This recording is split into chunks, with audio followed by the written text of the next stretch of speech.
My name is Scott Harker, and I'm a certified gut health specialist, and I work with men and women with low energy, gut issues, inflammation, and blood sugar imbalance, and I help them reset their health naturally. I'm especially excited tonight because Jennifer and I are joined by two friends, Cheryl Simon and Bob Huntiga, who have all experienced personal health transformation. And I'm going to introduce each one of them when we get time to do our testimony. If Cheryl and Bob, if you want to just wave and say hi to everybody that's online. Hi. All right. I want to just check. I am doing a check on our live side here just to make certain that we're showing live. Okay. All right. So tonight, if you are experiencing things like stubborn weight gain, brain fog, fatigue, high blood pressure, inflammation or blood sugar swings, and you felt like none of it connects, what we're about to share with you tonight may completely shift your perspective. And so what I want to do here is show a few slides tonight as we get going. If you guys can just pause with me for a minute. I'm seeing something on our Facebook. I just want to make certain people are getting to see this live. There we go. Okay, it is live for our folks. Thank you for joining if you've just joined. And hopefully we got some people joining here in a couple minutes. But let's do something for a minute. Let's take a look around the circle on this slide that you see. There's a lot of symptoms that might resonate with you. Things like poor sleep, mood swings, heart disease, cravings, right? Yeah, I've had those. I bet we've all had those at times. Obesity, or maybe that fat around the middle that we can't get rid of. Arthritis, those things that we've been told that you have because we're just getting older. If you have one or two of those symptoms tonight, I want you to put a 1 or a 2 in the chat, or just write it down in the chat. I'd like to, when I see this later, I want to be able to read those and maybe we can respond to them as we're going through here tonight. But, and the other thing I want you to do as I'm going through tonight is take an opportunity to invite or tag someone that might benefit from this information tonight. Someone that you know that may have one of these issues that they're dealing with. Take an opportunity, text them right now, tag them on Facebook. This is also showing up on my YouTube channel. Reach out to folks, get them on here tonight so they can hear about this. But what I want to do right now for you is what if I told you that these are not separate issues or separate problems? What if I told you they're all connected? Has anybody ever told you that?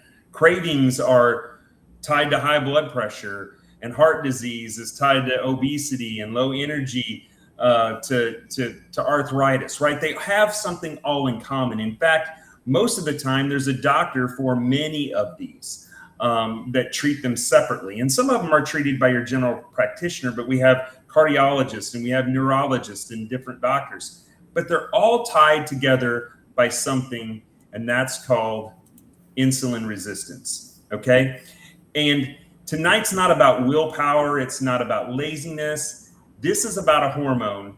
And once you understand what we're going to share with you tonight, I think everything's going to start to make sense. So before we talk about insulin resistance, I want to share with you what insulin is, because a lot of times when we hear about insulin or insulin resistance, we think that, hey, that only has to do with a person who's diabetic, okay?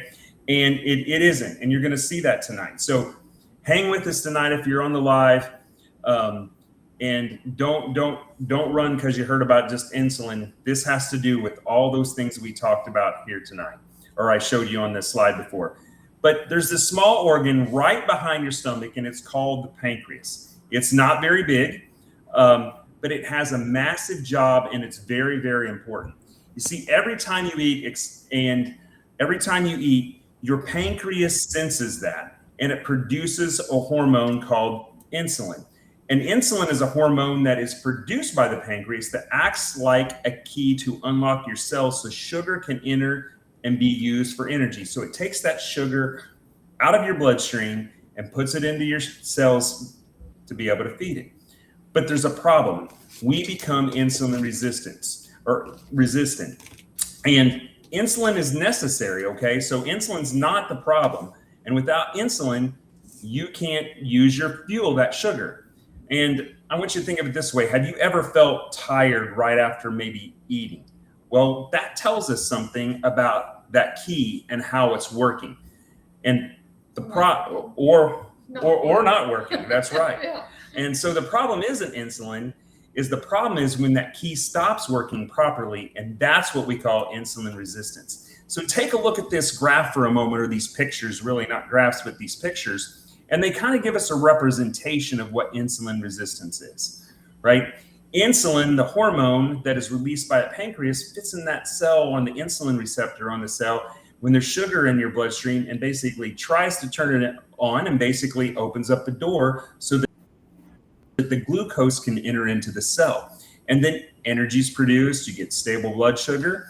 But the opposite of what happens on the right side of your screen tonight is this red one where we've got this resistant cell. The insulin tries to open that door and all the sugar can't get in.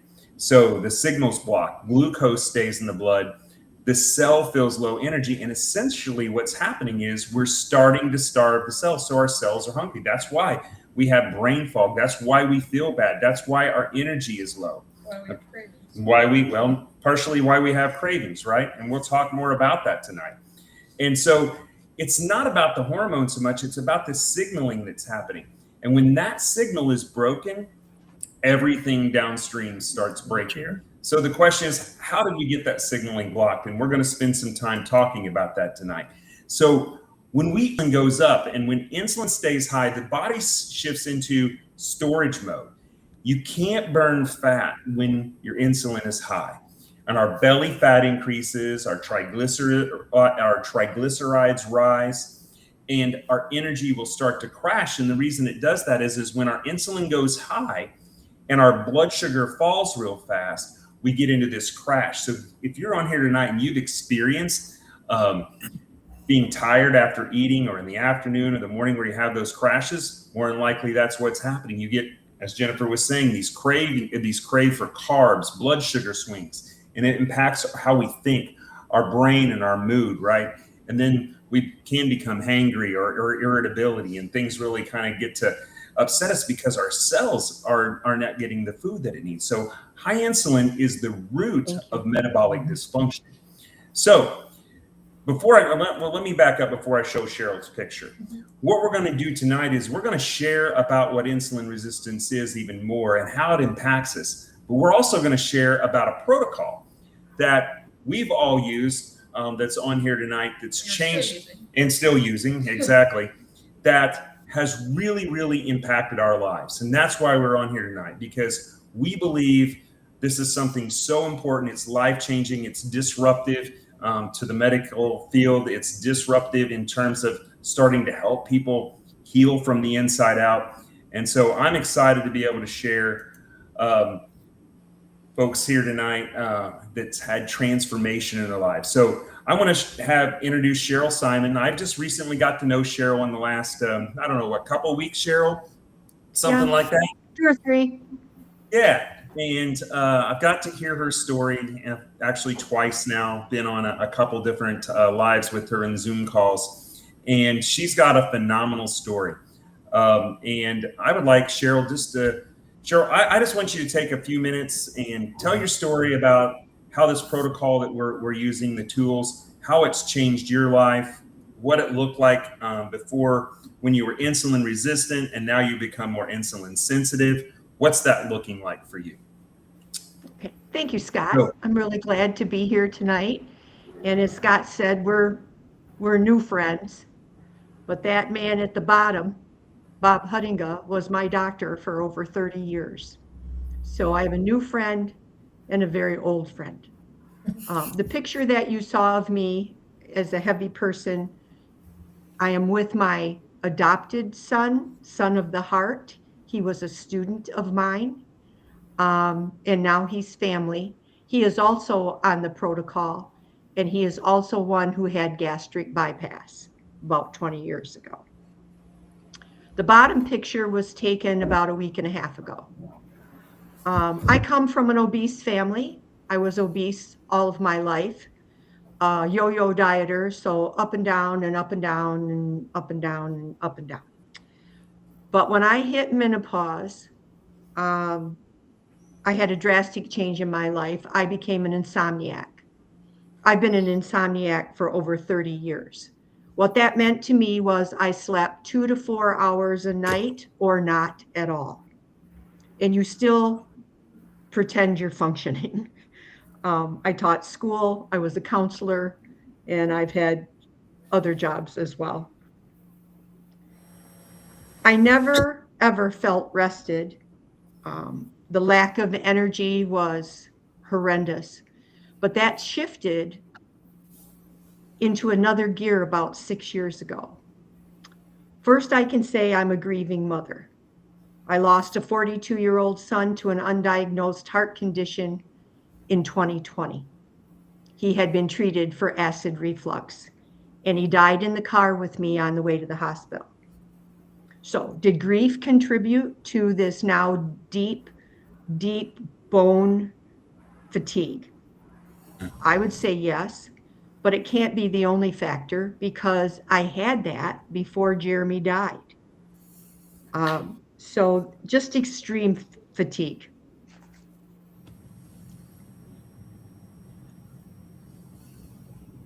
I blame some of it on that, but that wasn't all of it, and I couldn't get answers anywhere. And I even paid for non-traditional tests of all kinds that my insurance wouldn't cover, and they didn't show anything. My blood work looked pretty good. I'm not pre-diabetic, not diabetic, don't have high blood pressure. I take an eye drop for glaucoma.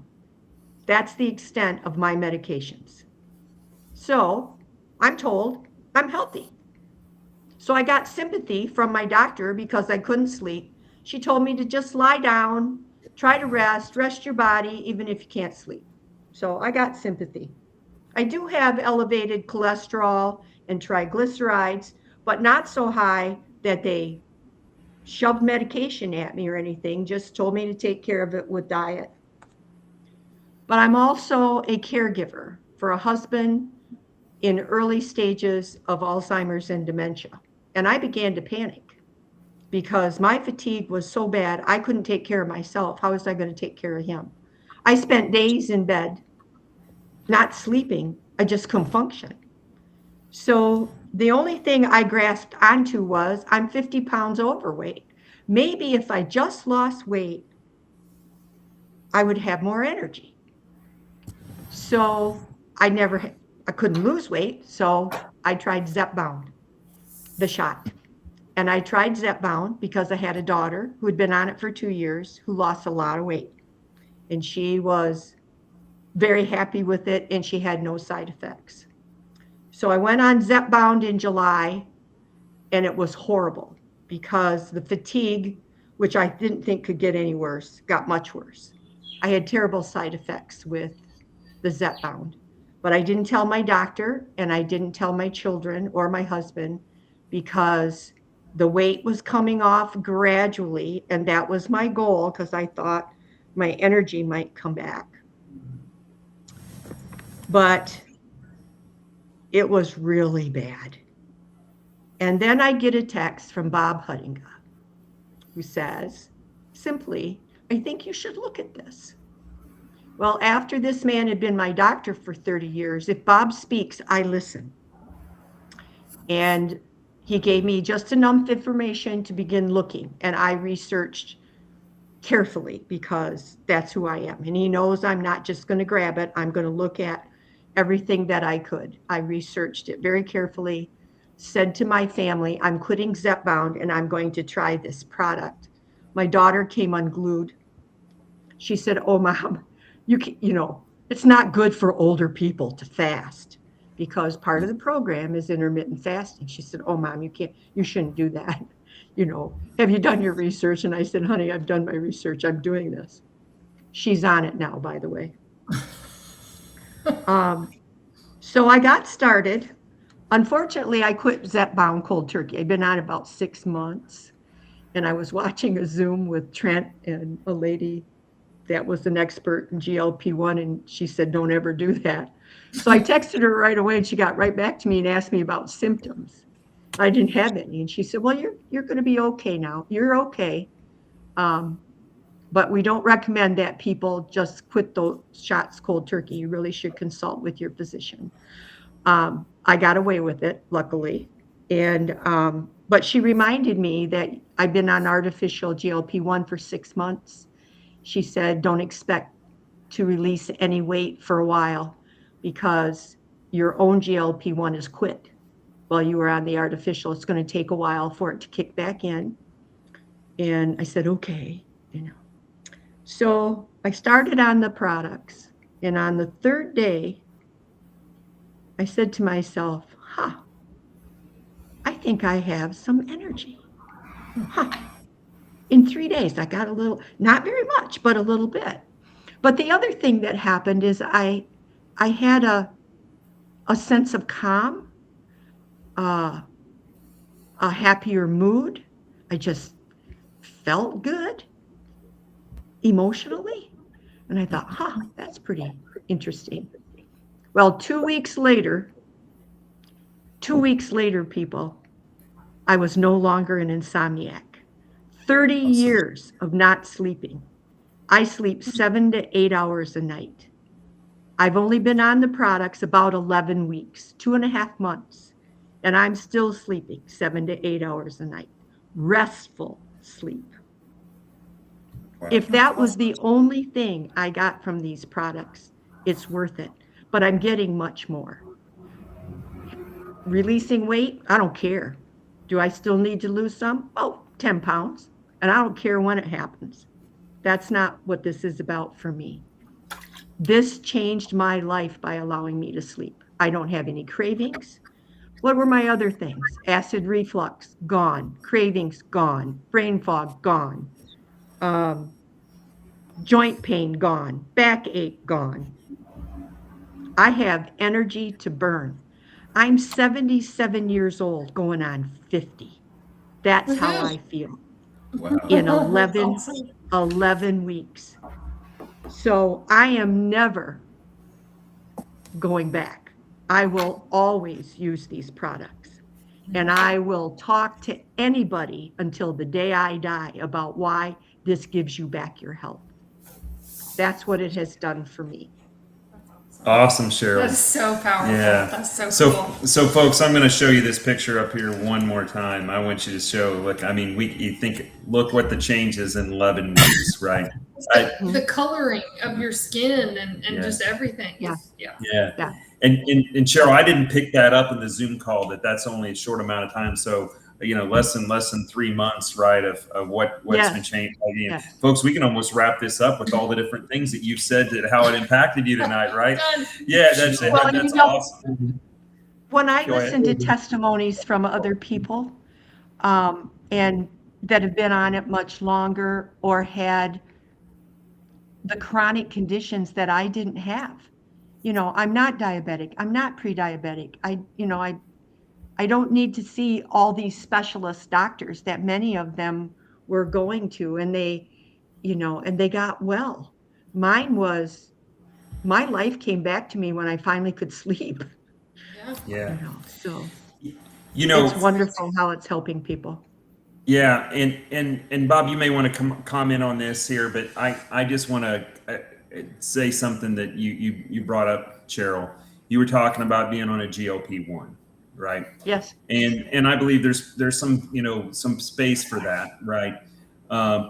In some cases for folks, but you brought up in tonight, as you hear us talk, right? This is not a program where we're telling you not to listen to your doctor. Okay, we want you to listen to your doctor. Right. But Cheryl's brought up something really important, right? Is that, and you're going to hear about this in a little bit, is we have our ability to produce our own GLP-1. And a lot of times that's why those other medications that we see that folks use, they use them and they can be effective for a while because they get to the point where they allow you, where you don't eat right as much. and you kind of almost get to the point where you kind of starve yourself. And then there's some other things it does do that gets some of the fat and things out of there and can put you into fat burn. But what it doesn't do is it doesn't heal you from the inside out, right? It's it's artificial for a period of time. And then when you go off of those, a lot of people end up having some other health issues because your gut becomes unhealthy a lot of times during that period of time. Your body doesn't know how to react and use your natural GLP-1, right? And the issues come back. The issues come right back. And you lose muscle and bone loss. I was on that same call, Cheryl, and remember the doctor talking about that as well as the muscle and the bone loss you get, especially with women, right? And so there's some caution there. And so what we've been able to see is we can start to heal ourselves from the inside out naturally. Right. Let me shift topics. Go ahead. If I may, I absolutely. neglected to say this, and I think it's important. Yes, I just quit and started on these products, but in 11 weeks without releasing weight, recognize I never gained an ounce either. And people who get off the artificial GLP-1, that's one of their major problems, is they gain their weight back and much more. But these products kept me from doing that. So the weight that I had lost, and I didn't lose near what I thought I would being on the shot, but in this time, I have never gained an ounce back. Awesome. That is so good. Thank you so much, Cheryl, for your testimony there. Well, let me jump into a little bit of something else here. Let's talk about something we were taught to do, and we've heard many times. If you're on this live tonight, how many times have you heard that you should eat maybe 6 to 8 small meals a day to keep your metabolism burning and get it on fire, right? How many times have you heard that? Well, every time you eat, you heard me say this earlier, even something small, your pancreas senses that and your insulin rises, and that's normal. But the real problem is that if you look at this graph there, all these spikes, think about it. Every time you eat breakfast, you get an insulin spike or a rise. When we snack, we get a spike. When we do lunch, we get a spike. We snack again in the afternoon, we get a spike. And at dinner, we get a spike. And sometimes we eat again in the evening after dinner, but before we go to bed, we get a spike. And if insulin stays elevated, your body never switches out of storage mode. Okay. And so when you're in that storage mode, you cannot burn fat. Your body never gets a chance to rest. And so think about it. How much we've been trained to snack between meals. Most of us, people eat in a way that keeps our insulin rising or stays high all the time, because what happens is your sugar falls faster than your insulin does. And then when we eat again, it pops back up again. So our insulin stays up all the time. And what we want to do is increase the time between those peaks. So what we do is we do that. We try to do that on this plan. And Cheryl brought this up. I call it time-based eating because I honestly don't want to scare people off because they hear the term intermittent fasting. Like, I don't want to be restriction. I'm going to run from that. Stay with us tonight, folks, because this isn't about necessarily taking things away from you. It's about when we eat and how we shift of when we eat, and then how much you eat will change over time. And so stay with us. That's why I really like it to call it time-based eating. So when you have your insulin spikes, that bolt stays locked and you can't burn that fat. The power of fasting isn't deprivation.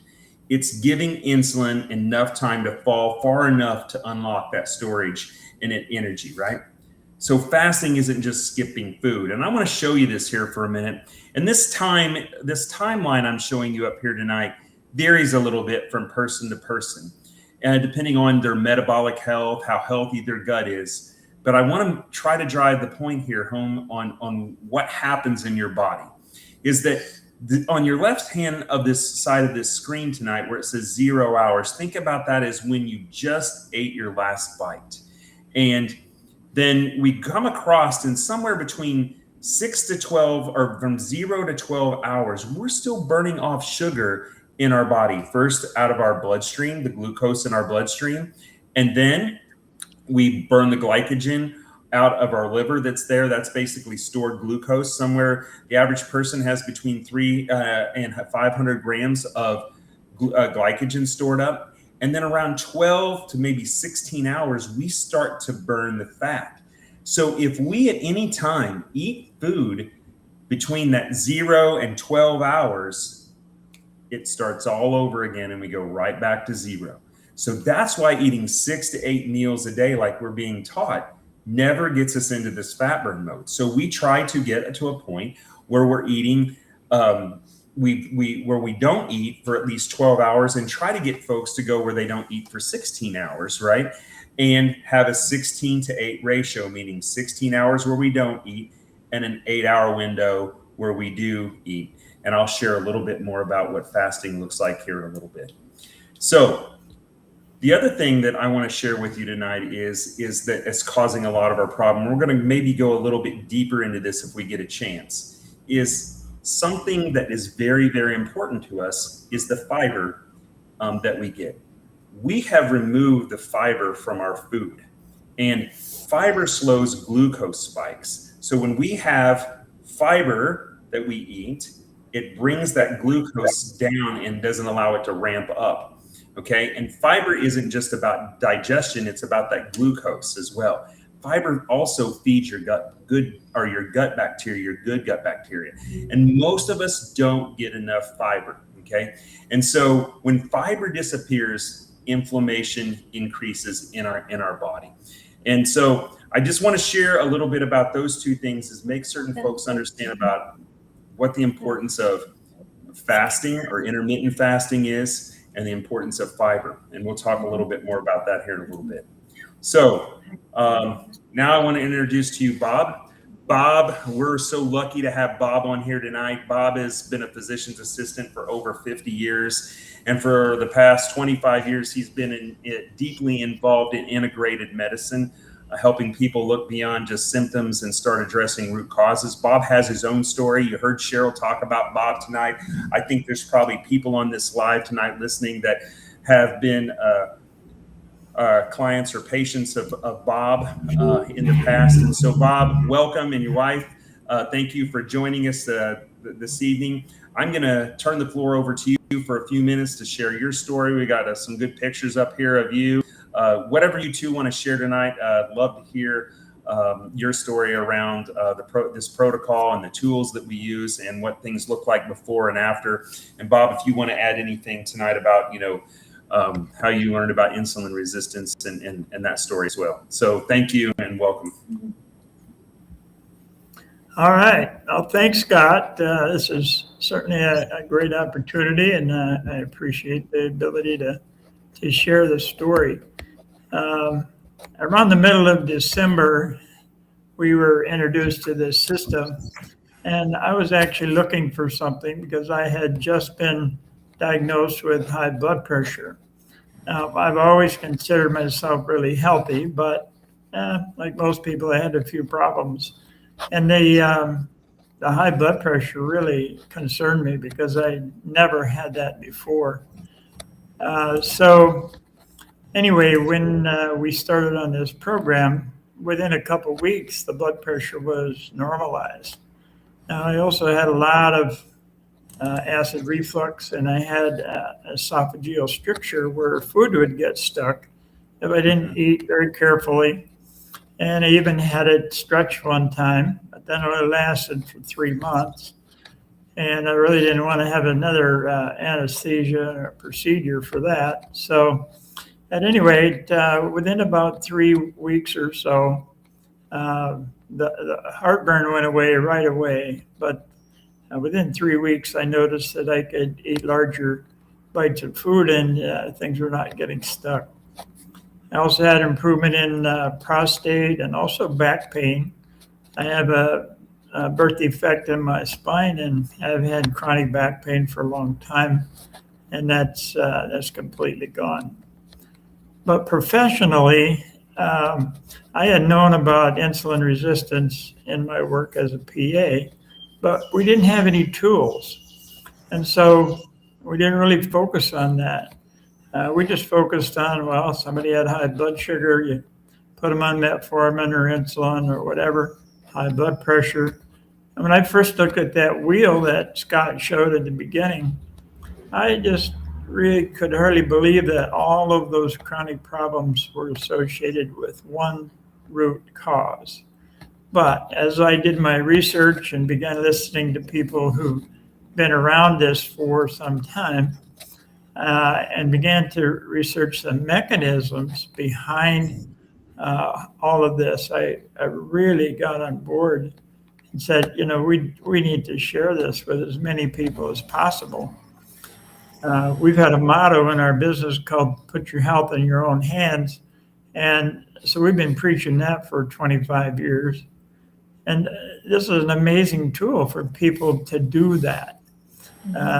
You do need to have help from your doctor if you're on medications, but they're going to be very receptive to this if they look at your numbers in 3 months and everything's improving. And that's really what we're beginning to see. We've only been 3.5 months, but already lots of people have been to their doctor and they're very pleased with the results. In traditional medicine, we didn't have an overall solution like this. We had individual diagnoses, and Scott mentioned it. There's a doctor for every diagnosis. I've always been in primary care or urgent care, so I was always looking at the bigger picture, trying to put everything in perspective. But it fascinated me. I was working at urgent care one time, and one of the specialists came by. He had a sore throat, and he didn't know how to treat it himself. They become so focused in their little niche. So anyway, I believe that this is the most important thing that I've seen in my whole career. Barb, you want to say a little something? Well, years ago, many years ago, I always had low blood sugar. I was always, but I was very hyper. And I went to a convention one time, and there was a guy from Norway who had come over to be a speaker. And all he did was look at me, and he said, "Hey, you need to get off wheat. You're allergic to wheat." And I'm thinking, how do you know? You don't even know me. And I got thinking about it. And so I went home, and after a month or so, it was holiday time. So I thought I waited to the beginning of the year, and I went off wheat and anything that was starchy, which I ate a lot of pasta and stuff. And I was very overweight. I was like a size 14, which was big for me. And so I went off all the wheat and potatoes and the breads and cakes and cookies and stuff like that. And I got down to a size 6. And I had so much energy. I felt so good. And but nobody ever said anything about sugar. And as my years progressed, I stayed kind of low, but then I started getting heavy again. And then I just was tired all the time. And I had a lot. And I went in before we came down to Kanoa here, I had allergy tests because I kept thinking there's something wrong. I itch all the time.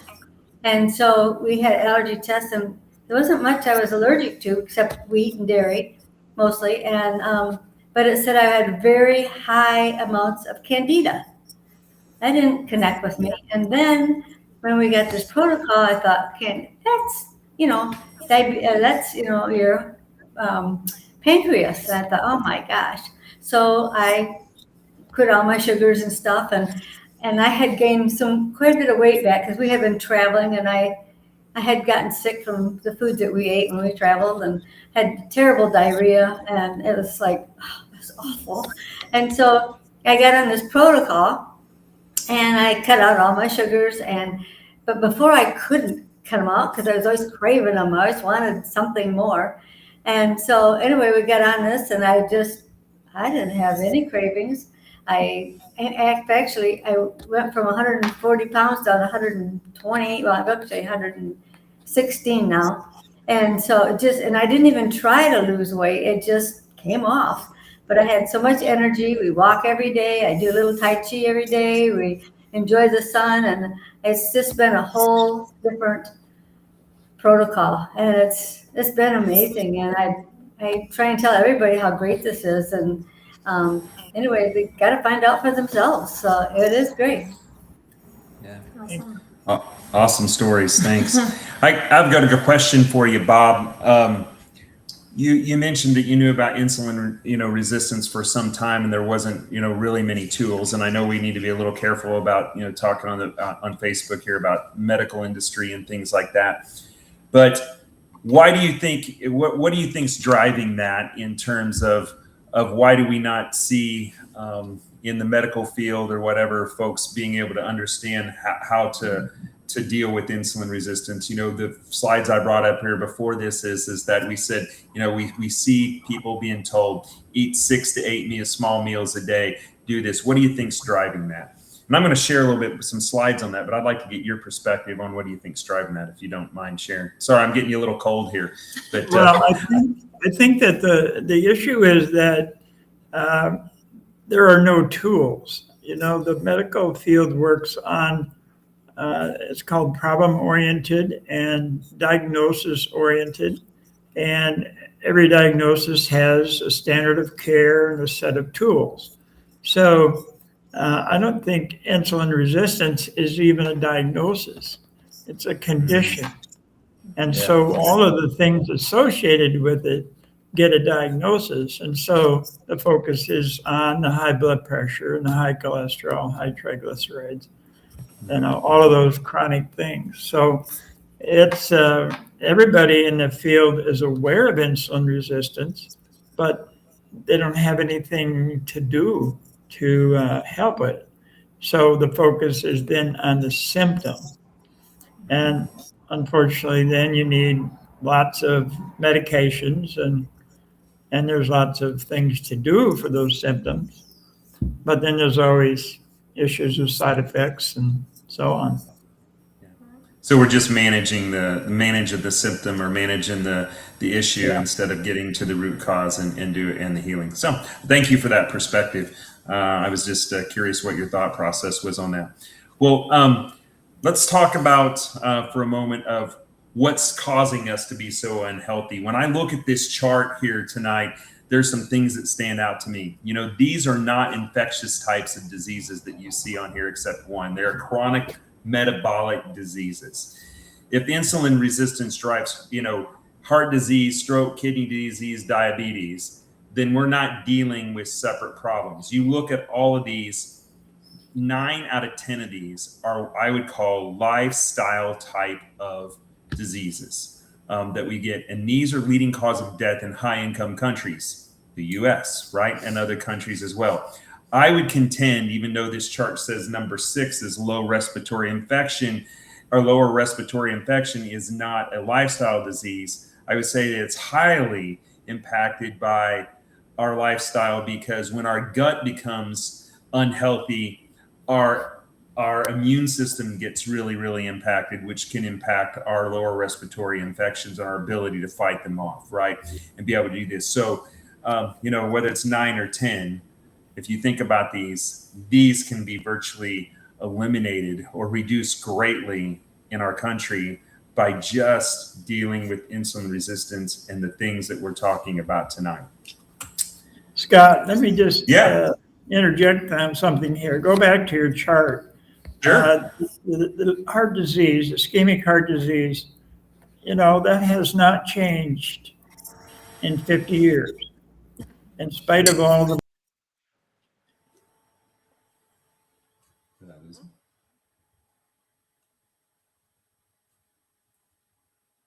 Sure, were you still there? I'm still here. He froze Yeah, up. I think we lost Bob. I'm not sure what happened. We'll go ahead and maybe he can make his point here in a minute, but Bob locked up on us, folks, so hopefully we can get him back. We see he's frozen, so hopefully we get him back here in just a second. There. Oh, there's Bob. Bob, we got you back now? We lost you? Okay. Yeah, go ahead. I'm No, I'll done. let you finish your point. Go ahead. You said it had changed in 50 years. We got the time. Let's. I can skip over some slides. I want to hear what you've got to say. I think. In spite of all of the medications and things like that, the amount of heart disease has not changed in the 50 years that I've been doing this. Yep. That's right. So something though, what I want to share with you tonight is what's really shifted. Go back and I look at my parents and grandparents' pictures, and I look at them and they're all skinny and they're looking great. And so what changed, right? And so we've seen something change, in the 70s and 80s, where we saw obesity skyrocket. We saw type 2 diabetes skyrocket. And so what I want to address here quickly, we're going to run out of time, but I want to make sure I cover this so folks understand really what's going on, is what has changed in the last, 20, 30, 40 years to cause these to skyrocket. Well, the number one is the food industry is adding sugar, and it's by 100 different names, right? The food, if you go to your store and you look at it, sugar is like put in so many different names, and we don't even realize it. And we think that sometimes, well, hey, that looks healthy. But anytime we eat that sugar, even what I call healthy sugar that they're stuffing in our foods, really causes a high glycemic response. And the other thing is that if we look at this, is that there was a study done that indicate that sugar is 8 times more addictive than cocaine. And so no wonder we all crave sugar. And get really cranky when we don't get it. That's exactly right. And the other thing that I touched on, and I'm going to go through these pretty fast, is that the number 2 change is the food industry has stripped fiber from our food. If you think about it, we're told to drink apple juice and different juices. And I know apple juice is good, but the fiber is so important to keeping our glycemic index down, or our glycemic response down. It's so important for our gut. So eat the apple and not the juice, right? Think about how our breads have changed, right? We've taken the bran, we've taken the hull off of our wheat and on our rice, and we've gotten rid of the fiber. So fiber helps us feel fuller, right? It lowers our glucose and insulin spikes. It feeds the healthy bacteria in your gut. And we can do a whole live, Bob and I both done lives on just the gut and what's so important and how it ties to insulin resistance. And that's what my background is, and how important that is to get that. And then lowers our triglycerides. So if you think about it, when we have high triglycerides, it's so important to pay attention to, because that's a very good indication of whether we could have a stroke or not. And then the other thing is the government guidelines that had changed, right? In the 1980s and 90s, we were told that fat was our enemy. So we replaced fat with refined carbohydrates, 6 to 11 servings of grain per day. What do we feed cows to get them fat? We feed them oats and we feed them corn, right?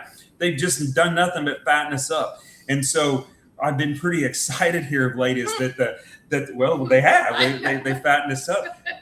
But we've turned, we've taken this food pyramid and now flipped it upside down. And so where we want to prioritize protein, we want to prioritize fiber, we want to prioritize healthy fats, not seed oils as our fat, but think of things like coconut oil and olive oil if we don't cook with it, right? Because it's not meant for high temperature. Things like avocados and those healthy fats that we get, right? And prioritize those, and then deprioritize your grains at the bottom, and don't eat those 6 to 11 servings a day. Well, on the old pyramid, they did the fats and could be healthy fats, but they kind of did that dirty because they clumped that with the sweet. So it's like, okay, just do those things sparingly. It's like, well, yeah. Exactly. And so as a result, only 7% of American adults are metabolically healthy. 93% of us fall somewhere on this spectrum. And that means insulin resistance is not rare, it's normal. And if you remember, I said at the beginning, is that don't think of insulin resistance. When people hear insulin resistance, when I've talked to people, they go, well, I'm not diabetic. Well, I don't have high blood sugar, but I was insulin resistant. And it was shown by the belly fat that I had, right? Skin tags that I was dealing with. And so you can be insulin resistant and not a type 2 diabetic. And so when insulin stays high, you can't burn fat, right? Triglycerides rise, inflammation rises, right? And so if you look at this around here, insulin resistance causes many of these things on this graph or on this picture tonight. And we try to, in our country and around the world, we've tried to manage these with these different medications. So end result, only 5% of us are getting enough fiber. An unhealthy gut is in its improper balance. We deal with all these different things that I didn't have also up on that chart tonight because I just ran around a room on that circle, like IBS, diabetes that leads, and then to colorectal cancer because our guts become unhealthy, kidney disease, and our guts become unhealthy because we get into leaky gut. And then the two root causes that we've been talking about tonight is insulin resistance and an unhealthy gut. These two things tied together cause a lot of the metabolic health issues that we talked about tonight. So I'm going to go quickly. I'm going to go into Jennifer and I so we don't run out of time here. And then we'll talk about this protocol, and we're going to be sharing a little bit about it. And the three of us will kind of share what tools we actually use. And Jennifer, let's do this pretty quickly because we only got about 15 minutes. But I'm just going to say we went on this protocol last April, about a year ago. And as a gut and metabolic health specialist, I was trying to find something for us to use with my clients and to use that was a little bit more simple. I'll let Jennifer share that with you. I'm going to just share mine real quick. On the protocol, down 45 pounds in 16 weeks, blood pressure normalized, reduced inflammation. I feel great. I'm 52. I feel like I'm in my 30s. I've got increased energy. Still dealing with psoriasis, but we've seen a lot of improvement in that. And I want Jennifer to share her story because I do a lot of talking on these lives, but I want her to share her story. It's been really exciting. And so go ahead, Jennifer. Okay, so I was pre-diabetic before it was like the thing to talk about. Like pretty much from late teens on, I was on antidepressant, anti-anxiety medication, yo-yo diet, fluctuate, and when I was in my mid to late 20s, I was diagnosed with IBS with constipation. And my doctor told me then, he's like, we need more fiber in your diet. And I was like, all right, how am I supposed to do that, right? So I was taking a fiber drink in the morning. I was taking fiber pills before every time I ate anything. It didn't matter. He's like, I don't care if you eat a handful of cashews, a handful of almonds, you take these fiber pills beforehand. So before every meal I was doing that. And that got me to where I wasn't having the bloating and the pain, and I was able to, have relatively regular bowel movements and things. Fast forward to like perimenopause and all of that wonderful thing. Huge amount of weight that I wasn't able to easily just, when I was younger, I just cut out snacking and I would drop whatever weight I had gained. This just stayed. It didn't matter if I, was walking, if I was eating healthy, I was doing all the right things. And so we started my main concern, what got me going was I have stroke, high blood pressure, and diabetes on both sides of my family. My mom's parents both died from complications of stroke. My dad is a type 2 diabetic. My brother is a type 1 diabetic. All my aunts are diabetic. Like, it's a thing. And so I started having tingling in my hands and my feet. And I'm like, whoa, that's something, I don't want to deal with that. And last fall, I started measuring my fasting blood sugars with the little finger sticks, right?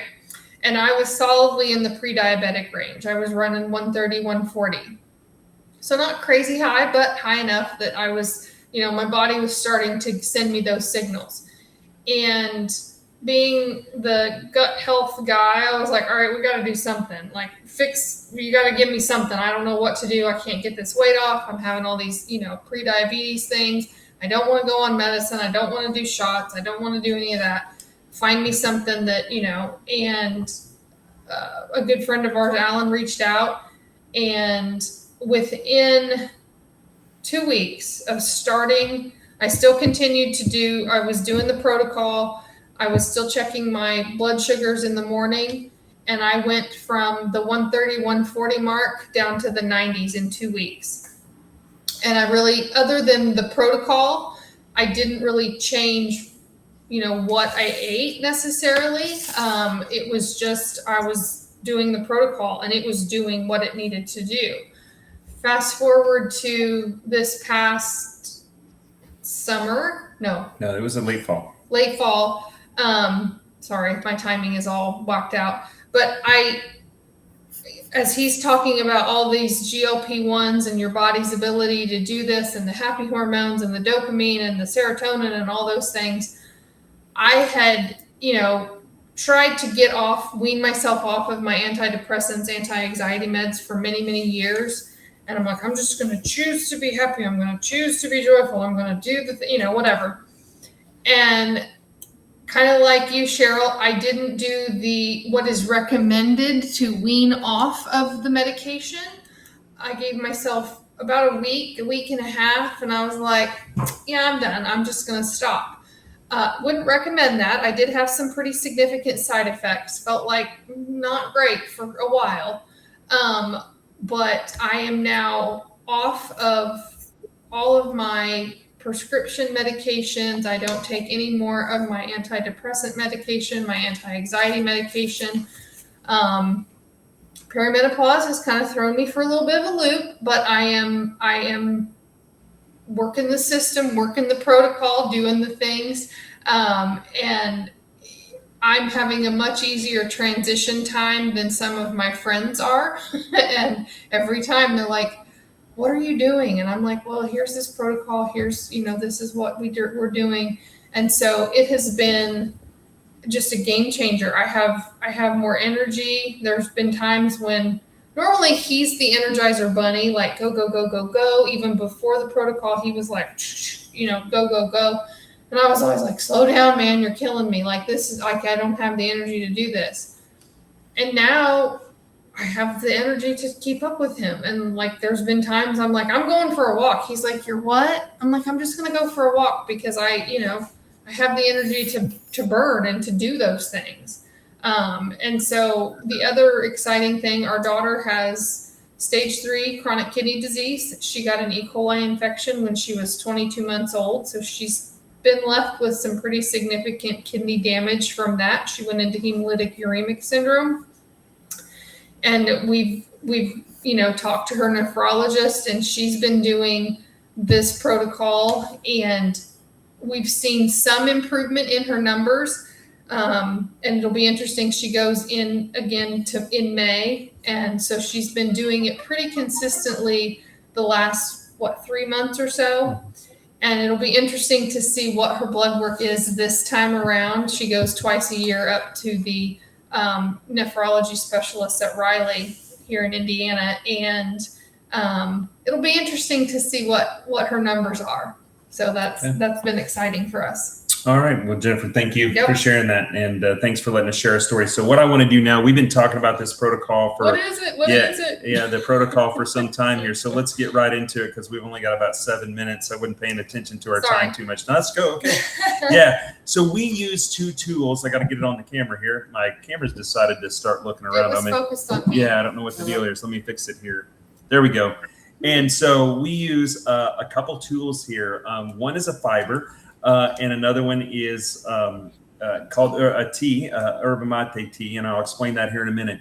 But this fiber is called Balance, and it's designed to deliver a highly functional, fermentable fiber that directly feeds the beneficial bacteria in our gut. And most people don't realize this, but your gut bacteria rely on that fiber to survive. So it helps curb your appetite. It aids in reducing your dietary cholesterol that's absorbed in your bloodstream. It helps reduce your carbohydrate absorption in your body. It supports normal, healthy glucose levels, like I talked about earlier. When we take this, it starts to heal and seal our gut and starts to heal it from the beginning. And we're going to show you how we use it here in just a moment. The next next product is she put it in front of me, is Una Mate, which is a yerba mate tea. That we get in South America, right? It targets metabolism and appetite through plant-based compounds, especially chlorogenic acid. And chlorogenic acid is a natural polyphenol, and it's been studied for its effects on glucose regulation and fat metabolism. And this helps our body naturally produce that GLP-1 that Cheryl was talking about earlier. Okay. And so this supports the feeling of well-being. It gets rid of that food noise when we're wanting to eat. It helps take that food noise away. And so it just helps us stay in that fasted state longer. It helps promote the body's ketone production. And so these two simple tools is what we've been talking about tonight that's really changing our lives. Cheryl, question for you. If you don't mind taking about 2 or 3 minutes, I know I didn't leave you much time, but That's okay. how easy is this? Can you explain how we use this to the folks online tonight? And just take us through what a day would look like for you and how we use the product. Sure. It's really very simple. From your end of your evening meal is when your fast begins. So most of that is sleeping. You know, from the time you finish your meal and then you go to bed, this is your fasting time, the beginning of your intermittent fasting time. But our body will burn fat if we extend that through what would have been your breakfast meal. So instead of eating breakfast, I drink one of these. Actually, you sip on it. You don't gulp it down. It's a sipping thing. This is the una mate. No cravings, no desire to get up to the cookie jar. You just keep sipping on it. And I drink water at the same time. But I'm not hungry. I am not hungry. And again, as Scott mentioned earlier, you may start at a lower number of hours, like 12. But the thing to do is to try to work your way up to 16 to 18 hours of fasting. When you're fasting is the only time that your body's going to burn fat. So extend that as long as you can, up to 18. Then you have a meal. I eat 2 meals a day, lunch and dinner. And I use the balance, which Scott mentioned is the fiber one. You use that at your largest meal. If you think ahead of time what you're having for lunch, what you're having for dinner, which one has more carbs in it, just a bigger meal, use it for that, whichever meal is the largest. If it's not lunch, then you don't drink it, you just eat your lunch. Then you make another una mate and drink that from after lunch into your dinner time. Again, no cravings, no desire to eat anything, not run into the cookie jar or to the candy bowl. Just keep sipping on your una mate. It will keep you level. And then if your dinner meal is the largest, that's when you mix this up. And the balance being our fiber, you don't sip on it because once you mix it up, it's going to get thick, and it gets thick rather quickly. And the benefits of that is it coats your stomach, it coats the food that you put in your stomach, and it makes you feel fuller faster. So you don't have a tendency to overeat. This is not a diet program. Nobody asks what you eat. Nobody asks you to keep a diet journal of the foods that you've taken in. You eat what you want. And Not necessarily. this is the fiber is what keeps that glucose level and your insulin level, you know, without having the spikes. And then when your dinner meal is over, your fasting begins again for the next day. I've never been hungry. There's nothing difficult about it. I carry the packets in my car. I carry them in my purse because I don't want to miss the una mate or using the balance before a meal if I happen to end up eating out. It's a very simple protocol to follow. We take them to we take them to a restaurant when we go. Carry a Oh, me bottle of too. water in or whatever, Yep. or just ask for a glass of water with no ice, and we take that and pour it right in our bottle, shake it up, Yep. drink it, and so it's so easy for us to carry and do. So let's talk a little bit about how you get it, and a little bit. So I know we're at the end of the hour here, but let me just talk about everything we talked about tonight. Is lowering glucose load, feeding the gut, giving insulin space to fail, and reducing inflammation. But like Cheryl said, this is not another diet. This is not another calorie plan. It's a metabolic reset system, right? And this has over 20 plus clinical studies. You can see on this graph up here, the different places that have ran really solid clinical studies on it. They're, published research. It's used in 62 countries plus now. It's safe. It's all natural. It is in the PDR. And what that means is it's in the physician's desk reference. So if you go to pdr.net, your doctors can look it up. Your physician can look it up. You can look it up. Shows how you use it. Talks about this, how safe it is. There's a bunch of patents on it. There's 5 patents and 2 pending. And I think there's more than that on it. To basically it can't be reproduced by anybody else. The company has spent a lot of time making certain that they get the formulation of this right. And then it's also guaranteed. What it means is if you give this a 90-day try, a good hard try, and it doesn't work for you, the company will refund all of your money back for that. And it's also what I call a cost savings or cost neutral. It's only about $5.30 a day. But if you listen to what Cheryl was saying is we don't eat lunch. We're not snacking. And inherently, you will start to eat less. So we actually pay for our product by the grocery bill and the snacking that we don't do anymore. It's so much less that we've got 4 kits in our family of the $159 per month. And I'm a kind of a budget nerd. And I will tell you that I know that I'm saving money every month. And so not only from your health perspective, but from a financial perspective, it's really a no-brainer from that perspective. It's helped us financially as well. But then also from just our how we feel and what it's done for us. So we save between $5 to $10 a day per person in our family, and it's only about $5.30 a day. And like I said, the company guarantees it. There's not too many companies that will put a 90-day money-back guarantee on a product, and if it doesn't work for you, they'll refund all the money.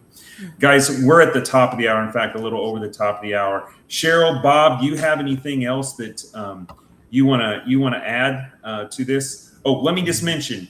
I've got run across the screen.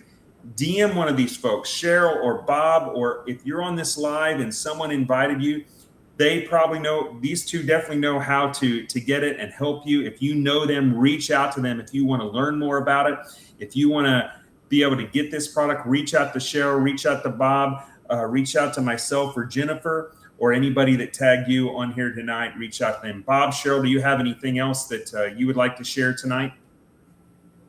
Just do it. Put your health in your own hands. Yeah. Exactly. Well, folks, thank you. Tonight was about showing you and your symptoms are not random, and it's just not aging.